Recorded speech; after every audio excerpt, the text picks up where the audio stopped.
So here we have a patient who has lost 110 pounds all by himself, just by diet and exercise, which is really impressive. That's hard to do.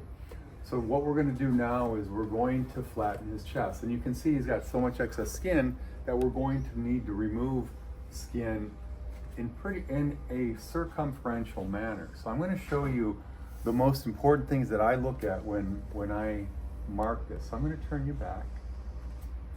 So the most important thing that we're going to do is we need to set the nipples.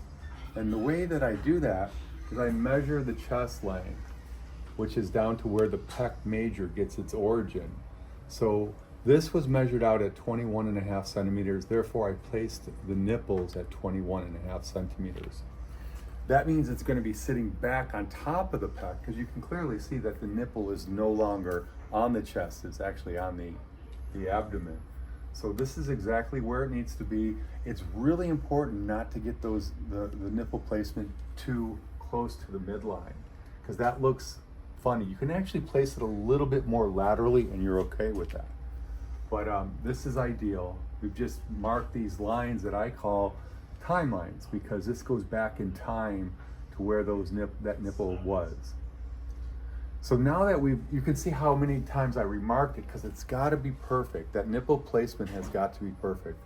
So here we have it marked, it's even, and then the next important thing is to make sure that the inframammary fold, this upper incision, is placed at 2.5 centimeters below that.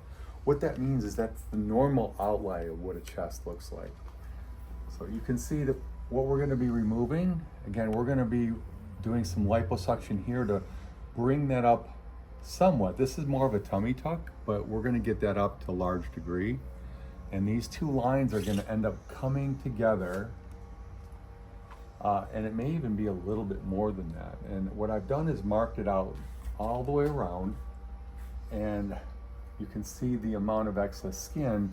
We're going to suction this, bring this back up, and you can see I created a little wedge that we might need to remove skin in this horizontal direction, because this is what I call, it's like having a pair of socks in your armpit. It's just this fullness that we may want to get rid of.